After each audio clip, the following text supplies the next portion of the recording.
এজন মানুহ কেৱল হাতত থকা এই বগা দাগ, যাক ভিটিলিগো বুলি কোৱা হয়, এই দাগৰ বাবেই তেওঁৰ ওচৰৰ পৰা তেওঁৰ বন্ধুবোৰ আঁতৰি গৈছে। এজনে কৈছে ই আমাৰ গালৈ আহিব, আন কোনোবাই কৈছে তেওঁৰ পৰা দূৰত থকাটোৱে ভাল। কিন্তু আচৰিত কথাটো কি জানেনে?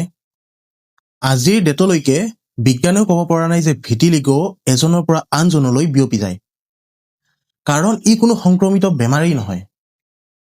স্পৰ্শ কৰিলে, একেলগে খাদ্য খালে, একেলগে থাকিলে বা চলাফুৰা কৰিলে ই এজনৰ পৰা আনজনলৈ সংক্ৰমিত নহয়। তেন্তে প্ৰশ্নটো হ'ল, ই যদি এজনৰ পৰা আনজনলৈ স্প্ৰেড নহয়, তেনেহ'লে মানুহবোৰ আঁতৰি কিয় যায়? উত্তৰটো আছে সেই মানুহবোৰৰ মনত থকা ভ্ৰান্ত ধাৰণাত। বগা দাগক ভয় নকৰিব, ভয় কৰক সেই মানুহবোৰৰ মনত থকা অজ্ঞানতাক আৰু ভুল ধাৰণা, যিয়ে এজন মানুহক আন মানুহবোৰৰ পৰা আঁতৰাই দিয়ে। এই বাৰ্তাটো আপোনাৰ পৰিচিত সকললৈ পঠিয়াই দিয়ক। ভিডিঅ'টি শ্বেয়াৰ কৰি দিয়ক। ধন্যবাদ।